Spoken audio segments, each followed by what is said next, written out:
A very special good evening to all of you my lovely students. तो कैसे हैं आप लोग? उम्मीद है आप सभी लोग अच्छे होंगे, पढ़ाई भी ज़बरदस्त चल रही होगी। दोस्तों आज की क्लास बेहद ज़्यादा शानदार होगी क्योंकि आज की क्लास में हम लोग जीके यानी सामान्य ज्ञान के कुछ महत्वपूर्ण प्रश्न करेंगे जो आपके पैरामेडिकल और आईटीआई की परीक्षा के दृष्टिकोण से बहुत ही ज़्यादा इम्पॉर्टेंट होगी। तो चलिए प्यारे मित्रों आज की क्लास को करते हैं स्टार्ट। तो क्लास को स्टार्ट करने से पहले एक छोटी सी रिक्वेस्ट है, यदि आप लोग हमारे चैनल पर नए हैं, पहली बार हैं, तो इस चैनल को सब्सक्राइब कर लीजिए और बेल आइकन को हिट कर लीजिए। और दोस्तों प्रत्येक क्लासेस पीडीएफ के लिए आप लोग ज्वाइन कीजिए हमारे Telegram channel study with Ritesh को, क्योंकि वहाँ पर आपको हर एक क्लास का पीडीएफ, नोट्स, टेस्ट पेपर है ना, और एग्ज़ाम रेलेवेंट हर एक जानकारी आपको दी जाती है हमारे टेलीग्राम चैनल पे। तो अभी जाइए ज्वाइन कीजिए Telegram channel study with Ritesh को, ठीक है।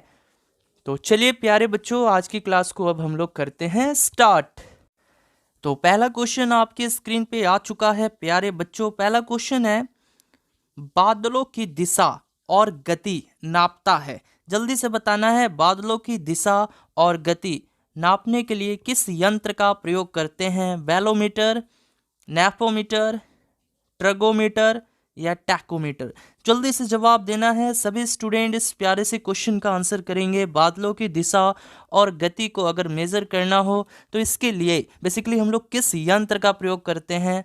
बिल्कुल फास्ट, बिल्कुल फास्ट सभी स्टूडेंट जुड़ जाइए और वीडियो को लाइक और शेयर कर दीजिए बच्चों जल्दी से। हाँ जी बिल्कुल फास्ट। तो बादलों की दिशा और गति नापता है कौन सा यंत्र? नेफोमीटर। जी हाँ नेफोमीटर, यानी ऑप्शन नंबर बी जो है आपके इस क्वेश्चन का सही जवाब हो जाएगा। देखिए नेफोमीटर को हम लोग नेफोस्कोप भी कहते हैं, ठीक है, नेफोस्कोप भी इसको कहा जाता है। तो आप लोग कंफ्यूज मत होइएगा। तो आपको याद रखना है बादलों की दिशा और गति मापने के लिए नेफोस्कोप यंत्र का प्रयोग करते हैं, ठीक है। अब देखिए बच्चों एक होता है बोलोमीटर, यहाँ पे बैलोमीटर दिया हुआ है ना, एक यंत्र होता है बोलोमीटर। तो अगर आपसे पूछे कि बोलोमीटर जो है इससे क्या मापा जाता है, तो बच्चों विद्युत चुंबकीय विकिरण यानी इलेक्ट्रिक मैग्नेटिक रेडिएशन मापने के लिए जो है बोलोमीटर का प्रयोग करते हैं। तो लिख लीजिएगा, पूछा जा सकता है विद्युत चुंबकीय। अगर पूछे कि विद्युत चुंबकीय विकिरण, विद्युत चुंबकीय विकिरण यानी जिसको इलेक्ट्रिक मैग्नेटिक रेडिएशन कहा जाता है, इसको मेजर करना होगा, मापना होगा, तो हम लोग बोलोमीटर यंत्र का यानी इस यंत्र का प्रयोग करेंगे, ठीक है प्यारे बच्चों। चलिए बढ़ते हैं अगले क्वेश्चन की तरफ। चलिए बच्चों अगला क्वेश्चन आपकी स्क्रीन पे आ चुका है। क्वेश्चन है, भारत का सर्वोच्च न्यायालय कब स्थापित हुआ था? जल्दी से बताना है, भारत का सर्वोच्च न्यायालय। जी हाँ भारत का सुप्रीम कोर्ट। देखिए इसको सर्वोच्च न्यायालय भी कहते हैं, हिंदी में सर्वोच्च न्यायालय कहते हैं, इंग्लिश में क्या कहते हैं? सुप्रीम कोर्ट कहते हैं, सुप्रीम कोर्ट, ठीक है। तो इंग्लिश में सुप्रीम कोर्ट इसको कहा जाता है ना। तो जल्दी से बताइए सर्वोच्च न्यायालय की स्थापना कब हुई? किस, तो जल्दी से बताना है। देखिए ऑप्शन दिया हुआ है 1955, 1949, 1950 या 1948। जल्दी से बताना है। बहुत ही अच्छा क्वेश्चन है बच्चों, और ऐसे ही क्वेश्चन आपके पैरामेडिकल और आईटीआई की परीक्षा में पूछे जाते हैं। तो भारत का सर्वोच्च न्यायालय इसकी स्थापना कब हुई थी, किस वर्ष हुई थी? तो जी हाँ प्यारे बच्चों, यदि आप लोग जवाब दे रहे हैं ऑप्शन नंबर सी यानी 1950 ईस्वी, देन आपका आंसर सही है। तो दोस्तों आपकी जानकारी के लिए बता दिया जाए कि भारत का सर्वोच्च न्यायालय यानी भारत का जो सुप्रीम कोर्ट है उसकी स्थापना कब हुई थी? तो 26 जनवरी, जी हाँ 26 जनवरी 1950 ईस्वी को, ठीक है, याद रखना है। ओके बच्चों, हाँ जी। अब देखिए बच्चों बात आ चुकी है सर्वोच्च न्यायालय की, ठीक है, सर्वोच्च न्यायालय की बात आई है। तो अगर मैं आपसे पूछूं कि सर्वोच्च न्यायालय के मुख्य न्यायाधीश कौन है वर्तमान समय में, प्रेजेंट टाइम में सर्वोच्च न्यायालय के मुख्य न्यायाधीश कौन है? चलिए जल्दी से बताइएगा, सभी स्टूडेंट बताएंगे। काफ़ी बार मैं ये क्वेश्चंस आपको पहले भी बता चुका हूँ। जी हाँ भारत का अभी सर्वोच्च न्यायालय के मुख्य न्यायाधीश कौन है? भारत के सर्वोच्च न्यायालय के मुख्य न्यायाधीश यानी चीफ जस्टिस कौन है? तो जी हाँ कौन है बच्चों? तो एन.वी. रमन जी हैं। तो लिख लेना है, अभी वर्तमान समय में सर्वोच्च न्यायालय के मुख्य न्यायाधीश, वर्तमान समय में सर्वोच्च न्यायालय के जो मुख्य न्यायाधीश हैं बच्चों वो कौन है? एन.वी. रमन जी हैं, एन.वी. रमन, ठीक है। चलिए बहुत अच्छी बात है। अब बच्चों अगर क्वेश्चन ये पूछे कि भारत के पहले मुख्य न्यायाधीश कौन थे, अगर यहाँ पे पहले मुख्य न्यायाधीश के बारे में पूछते, है ना, पहले मुख्य न्यायाधीश, तब क्या जवाब दीजिएगा बच्चों, बताइए पहले मुख्य न्यायाधीश। तो ये भी आपको याद रखना है, पहले मुख्य न्यायाधीश कौन थे बच्चों, तो ये थे एच.जे. कनिया, एच.जे. कनिया, ठीक है, एच.जे. कनिया, ये भी आपको याद रखना है। चलिए एक और क्वेश्चन बता दीजिए, सिंपल सा क्वेश्चन रहेगा, सर्वोच्च न्यायालय में न्यायाधीशों की कुल संख्या कितनी है वर्तमान में, बताइएगा, कुल न्यायाधीशों की संख्या, सर्वोच्च न्यायालय में कुल न्यायाधीशों की संख्या, सर्वोच्च न्यायालय में कुल न्यायाधीशों की संख्या वर्तमान समय में कितनी है। जी हाँ, कुल न्यायाधीशों की संख्या कितनी है, जल्दी से बताइएगा। तो जी हाँ, कितनी है बताइए, 31, 32, 33 या 34, बिल्कुल फास्ट, बिल्कुल फास्ट बताना है। सभी स्टूडेंट बताएंगे, सर्वोच्च न्यायालय में कुल न्यायाधीशों की संख्या, जी हाँ, कितनी है, 34 है, याद रखना है 34 है, जिसमें से 33 जो है ना, ये हमारे मुख्य ये अन्य न्यायाधीश हो जाते हैं, और एक जो है ये हमारे मुख्य न्यायाधीश हो जाते हैं, याद रखना है। देखिए कुल न्यायाधीशों की संख्या कितनी है, 34 है। अब 34 में 33 जो है ना बच्चों, ये अन्य न्यायाधीशों की संख्या है, और एक जो है ये मुख्य न्यायाधीश होते हैं, जो भी हालिफ फिलहाल कौन है, ये एन.वी. रमन जी हैं, ठीक है। तो आपको याद रखना है ये सभी क्वेश्चन। चलिए चलिए बढ़ते हैं अगले क्वेश्चन की तरफ। चलिए बच्चों, अगला प्रश्न आ चुका है, सौर मंडल की खोज किसने की, यानी सोलर सिस्टम, जी हाँ, सोलर सिस्टम की खोज किसने की थी, एमुंडसेन ने या कॉपरनिकस ने, न्यूटन ने या कैपलर ने, जल्दी से बताइएगा। बेहद खूबसूरत क्वेश्चन और बहुत ही ज़्यादा लाजवाब क्वेश्चन है ये, है ना, ऐसे ही क्वेश्चन आपको आपके परीक्षा में देखने को मिल जाते हैं। तो जी हाँ बच्चों, बिल्कुल फास्ट तरीके से आंसर करेंगे सभी स्टूडेंट, बिल्कुल फास्ट, यानी सौर मंडल की खोज किसने की, जी हाँ, सौर मंडल की खोज किसने की थी बच्चों, कॉपरनिकस ने, यानी यदि आपने जवाब दिया है option number B, then your answer is correct. जी हाँ, सौर मंडल की खोज किसने की, तो कॉपरनिकस ने। अब देखिए, अगर क्वेश्चन ये पूछता कि ग्रहों के नियमों को किसने प्रतिपादित किया था, यानी ग्रहों के नियम के बारे में किसने बताया था, तब क्या आंसर करोगे, ग्रह यानी प्लैनेट के बारे में किसने बताया था, ग्रहों के नियम किसने दिए थे, ग्रहों के नियम किसने दिए थे, तो ये बच्चों कैपलर जी ने दिया था, याद रखना है, ग्रहों के नियम किसने दिए थे, कैपलर जी ने दिया था, ठीक है। और फिर पूछ लेता है गति का नियम किसने दिया, बच्चों गति का नियम तो आप लोग जानते ही होंगे, गति का नियम, गति का नियम, गति के नियमों को किसने दिया था, तो ये न्यूटन भाई साहब ने दिया था, है ना, न्यूटन जी ने दिया था, ठीक है। तो याद रखना है ऐसे क्वेश्चंस को, ठीक है। चलिए बढ़ते हैं अगले क्वेश्चन की तरफ।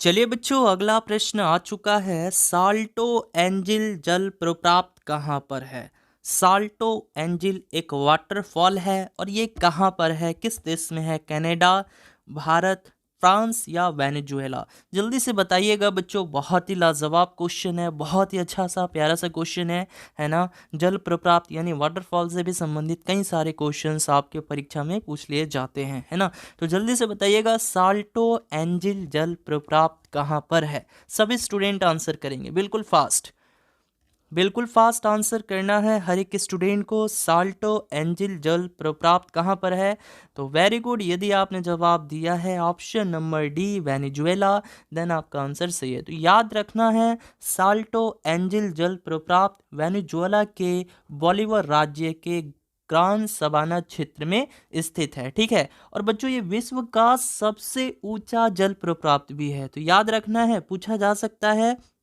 पूछा जा सकता है कि विश्व का, है ना बच्चों, पूछा जा सकता है कि विश्व का सबसे ऊंचा, विश्व का सबसे ऊंचा वाटरफॉल यानी जल प्रपात, अगर आपसे पूछे कि विश्व का सबसे ऊंचा जल प्रपात कौन सा है, तो यही है, आपको याद रखना है कौन सा, यही है, यानी साल्टो एंजिल जल प्रपात, ठीक है, याद रखना है, विश्व का सबसे ऊंचा जल प्रपात भी है। अच्छा, भारत का अगर पूछे तब क्या जवाब दीजिएगा, यानी अगर पूछेगा कि भारत का सबसे ऊंचा जल प्रपात कौन सा है, बताइए तो, भारत का, भारत के बारे में बताना है जी, जल्दी से, भारत का, जी हाँ, भारत का सबसे ऊंचा, भारत का सबसे ऊंचा जल प्रपात कौन सा है? भारत का सबसे ऊंचा जल प्रपात कौन सा है? बिल्कुल फास्ट। तो भारत का सबसे ऊंचा जल प्रपात कौन सा है बताइए? तो ये है बच्चों कुंचिकल जलप्रपात। ठीक है, कौन सा है? कुंचिकल, कुंचिकल, कुंचिकल जल प्रपात है। याद रखना है, भारत का सबसे ऊंचा जल प्रपात माना जाता है कुंचिकल जल प्रपात को। ठीक है, चलिए बढ़ते हैं अगले क्वेश्चन की तरफ। अगला प्रश्न आ चुका है आपके स्क्रीन पे। किस देश में एक महिला राष्ट्रपति सर्वप्रथम बनी? बताना है किस देश में एक महिला राष्ट्रपति सर्वप्रथम बनी। कौन सा देश है जिसमें महिला राष्ट्रपति सबसे पहले बनी थी? बताइएगा कौन सा देश है? ऐसे देश के बारे में बताना है जहां पर महिला राष्ट्रपति सबसे पहले बनी थी। ऑस्ट्रिया देश है, अर्जेंटीना है, जापान है या इंग्लैंड है? जल्दी से बताना है सभी स्टूडेंट को, है ना। अच्छा क्वेश्चन है बच्चों, जल्दी से बताइए। जी हाँ, तो जी हाँ, यदि आपने जवाब दिया है ऑप्शन नंबर बी, जी हाँ, ऑप्शन नंबर बी जो है आपके इस क्वेश्चन का सही जवाब हो जाएगा। ठीक है, तो किस देश में एक महिला राष्ट्रपति सर्वप्रथम बनी थी? तो ये अर्जेंटीना देश था। ठीक है, अर्जेंटीना देश है जहाँ पर सर्वप्रथम महिला राष्ट्रपति बनी थी, है ना। विश्व, अगर आपसे पूछे बच्चों कि विश्व की प्रथम महिला राष्ट्रपति किस देश की थी? विश्व की प्रथम महिला राष्ट्रपति जो थी वो किस देश की थी? तो अर्जेंटीना देश की थी। और नाम क्या था उनका बच्चों? यानी विश्व की प्रथम महिला राष्ट्रपति कौन थी? नाम भी बता दीजिए। अगर आपसे पूछे बच्चों कि विश्व की प्रथम महिला राष्ट्रपति, विश्व की प्रथम महिला राष्ट्रपति कौन थी? बताइए, विश्व की प्रथम महिला राष्ट्रपति, विश्व की प्रथम महिला राष्ट्रपति कौन थी? तो ये भी याद रखना है बच्चों, कौन थी? मैरिया इसाबेल पेरोन। ठीक है, क्या नाम था इनका? देखिए नाम मैं लिख देता हूँ, मैरिया इसाबेल, मैरिया इसाबेल पेरोन। ठीक है, याद रखना है, मैरिया इसाबेल पेरोन इनका नाम था और ये विश्व की प्रथम महिला राष्ट्रपति थी। ठीक है, अगर आपसे पूछे बच्चों कि भारत की प्रथम महिला राष्ट्रपति कौन थी, क्या जवाब दीजिएगा? बताइए तो जल्दी से बताइएगा। तो जल्दी से बताइएगा बच्चों, भारत की प्रथम महिला राष्ट्रपति कौन थी? तो आपको मालूम होगा, भारत की प्रथम महिला राष्ट्रपति प्रतिभा पाटिल जी थी। ठीक है, प्रतिभा पाटिल, प्रतिभा पाटिल जी, ये नाम याद रखना है बच्चों। ठीक है, चलिए मूव करते हैं अगले क्वेश्चन की तरफ। चलिए बच्चों, इसके बाद अगला प्रश्न आ जाता है the Commonwealth of cricket. The Commonwealth of cricket इस पुस्तक के लेखक हैं कौन है बच्चों? चेतन भगत, सचिन तेंदुलकर, राहुल द्रविड़ या रामचंद्र गुहा? जल्दी से जवाब देना है। The Commonwealth of cricket, the Commonwealth of cricket इस पुस्तक के रचयिता कौन है? बिल्कुल फास्ट। तो वेरी गुड स्टूडेंट, यदि आपने जवाब दिया है ऑप्शन नंबर डी यानी रामचंद्र गुहा। जी हाँ दोस्तों, रामचंद्र गुहा जी के द्वारा ये पुस्तक लिखी गई है। कौन सी? The Commonwealth of cricket. ठीक है, अब देखिए यहाँ पे अगर हम लोग बात करें चेतन भगत जी के बारे में, तो ये भी बहुत ही फेमस राइटर हैं बच्चों। इनके द्वारा भी कई सारी पुस्तकें लिखी गई हैं। जैसे 2014 में इनकी पुस्तक आई थी बच्चों, बहुत ही ज़्यादा बिकी थी। कौन सी पुस्तक थी, क्या आप लोग बता सकते हो? बहुत ही अच्छी पुस्तक थी बच्चों, है ना। आप लोगों ने शायद पढ़ा भी होगा उस पुस्तक को। बताइए कौन सी पुस्तक थी? चेतन भगत जी के द्वारा जो है एक पुस्तक आई थी 2014 में। कौन सी पुस्तक थी? हाँ जी, कौन सी पुस्तक थी? हाफ गर्लफ्रेंड, है ना, हाफ गर्लफ्रेंड। पढ़े हैं ये आप लोग पुस्तक? बहुत ही इजी भाषा में लिखी गई थी ये पुस्तक, है ना। तो टाइम मिले तो पढ़ लीजिएगा, बट अभी आपको यही पढ़ना है। पैरामेडिकल का जो चल रहा है ना बच्चों कोर्स, जो यूट्यूब पे क्लास दिया जा रहा है, अभी तो फ़िलहाल यही करना है। जब पैरामेडिकल का एग्ज़ाम ख़त्म हो जाएगा उसके बाद आप लोग पढ़ सकते हो ये नॉवल, है ना। चलिए, तो इनके द्वारा जो है हाफ गर्लफ्रेंड पुस्तक लिखी गई थी। और इसके बाद जो है टू स्टेट्स, है ना, two states the story of my marriage, ये भी इन्हीं के द्वारा लिखी गई थी। Two states the story of my marriage, ये भी पुस्तक अच्छी है बच्चों, इन्हीं के द्वारा रचित की गई थी। तो आपको याद रखना है। ठीक है, चलिए एक और पुस्तक थी। हाँ बच्चों, एक और पुस्तक थी। उस पुस्तक का नाम क्या था? 5 पॉइंट समवन, 5 पॉइंट समवन, तो ये भी लिख सकते हैं 5 पॉइंट समवन। ठीक है, चलिए बच्चों बढ़ते हैं अगले क्वेश्चन की तरफ।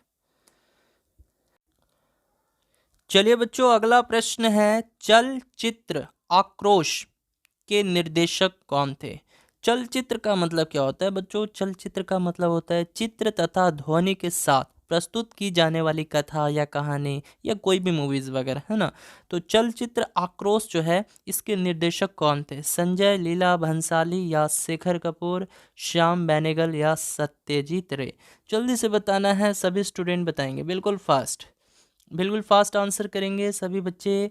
तो जी हाँ बच्चों, यदि आपने जवाब दिया है ऑप्शन नंबर सी यानी श्याम बेनेगल, देन आपका आंसर सही है। तो श्याम बेनेगल कौन है बच्चों? एक डायरेक्टर है, निर्देशक है ना। और चलचित्र आक्रोश के ये निर्देशक भी थे, ठीक है, तो आपको याद रखना है। चलिए इसके बाद जो है अगला प्रश्न आ जाता है। चलिए बच्चों, अगला प्रश्न आ चुका है, लीला सैमसन किससे संबंधित नर्तकी थी? बताना है, लीला सैमसन जो है किससे संबंधित नर्तकी थी? मणिपुरी, कथक, कथकली या भारतनाट्यम? जल्दी से बताइएगा, लीला सैमसन ये किससे संबंधित नर्तकी थी? तो जी हाँ बच्चों, यदि आपने जवाब दिया है ऑप्शन नंबर डी यानी भारतनाट्यम, देन आपका आंसर सही है ना। भारतनाट्यम जो है सही जवाब हो जाएगा। तो लीला सैमसन जो है किससे संबंधित एक डांसर थी? तो ये भारतनाट्यम से संबंधित थी, ठीक है। और बच्चों, अगर मैं आपसे पूछूं कि भारतनाट्यम जो है किस राज्य का लोक नृत्य है, तो ये भी आपको याद रखना है, तमिलनाडु। अगर आपसे पूछे कि तमिलनाडु का लोक नृत्य क्या है? तमिलनाडु जो कि एक राज्य है, तो तमिलनाडु का लोक नृत्य क्या है? लोक नृत्य क्या है बच्चों? तो याद रखना है, भरतनाट्यम है। ठीक इसी प्रकार कथकली, कथकली जो है ये कहाँ का लोक नृत्य है? किस राज्य का लोक नृत्य है? तो केरल का। अगर आपसे पूछे कि केरल राज्य का लोक नृत्य, केरल राज्य का लोक नृत्य क्या है? तो कथकली है। और अगर कथक के बारे में पूछे, तो कथक जो है बच्चों ये यूपी का लोक नृत्य है, ठीक है। तो ये सभी आपको याद रखना है, इंपॉर्टेंट हो जाते हैं आपके एग्जाम के पॉइंट ऑफ व्यू से। चलिए बढ़ते हैं अगले क्वेश्चन की तरफ। चलिए बच्चों, इसके बाद अगला प्रश्न आ जाता है, कीर्तन से संबंध रखने वाले कौन प्रसिद्ध हैं? बच्चों आपको बताना है, यहाँ पे चार ऑप्शन दिया गया है, चार व्यक्तियों के नाम दिया गया है, तो आपको बताना है कीर्तन से संबंध रखने वाले कौन प्रसिद्ध व्यक्ति थे? चैतन्य महाप्रभु या बाल मुरली कृष्ण या लालगुड़ी जयरमन या हरि सिंह? जल्दी से बताइएगा, सभी स्टूडेंट बताएंगे जी, बिल्कुल फास्ट बताना है, कीर्तन से संबंध रखने वाले कौन प्रसिद्ध हैं? तो जी हाँ, किनका नाम आता है? चैतन्य महाप्रभु जी का। जी हाँ, चैतन्य महाप्रभु जो कि भक्ति काल के प्रमुख संतों में से एक हैं, और इनका संबंध कीर्तन से है ना। भजन गायकी को इन्होंने एक नई शैली के रूप में जन्म दिया था, तो आपको याद रखना है, ठीक है बच्चों। हाँ जी, तो ऑप्शन नंबर ए जो है आपके इस क्वेश्चन का सही जवाब हो जाएगा। चलिए बढ़ते हैं अगले क्वेश्चन की तरफ। चलिए बच्चों, इसके बाद अगला प्रश्न आ जाता है आपकी स्क्रीन पे, किसके समय में साइमन कमीशन भारत आया था? लॉर्ड रीडिंग या लॉर्ड मेयो, लॉर्ड इरविन या लॉर्ड हार्डिंग द्वितीय? जल्दी से बताइएगा बच्चों, लास्ट क्वेश्चन रहेगा आपके इस क्लास का, आज के इस क्लास का ये लास्ट क्वेश्चन रहेगा बच्चों। जल्दी से सभी स्टूडेंट बताएंगे। हाँ जी, बिल्कुल फास्ट बताना है सभी स्टूडेंट को बताना है।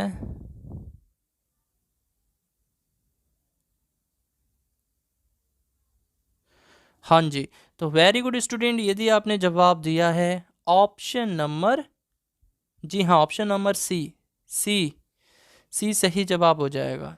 जी हाँ, ऑप्शन नंबर सी यानी लॉर्ड इरविन, ठीक है। तो याद रखना है, लॉर्ड इरविन के समय साइमन कमीशन भारत आया था, ठीक है। और साइमन कमीशन ये भारत आया कब था बच्चों? ये कब आया था? अगर मान के चलिए क्वेश्चन ऐसे पूछता है आपकी परीक्षा में कि साइमन कमीशन भारत कब आया था, क्या जवाब दीजिएगा? साइमन कमीशन भारत कब आया था? साइमन कमीशन भारत कब आया था? तो ये भी याद रखना है बच्चों आपको, कब आया था? तो 3 फरवरी 1928 को, 3 फरवरी 1928 नहीं, हाँ 3 फरवरी, ठीक है 3 फरवरी 1928 ईस्वी को, ठीक है। तो ये भी याद रखना है, साइमन कमीशन भारत कब आया था? 3 फरवरी 1928 को आया था, ठीक है।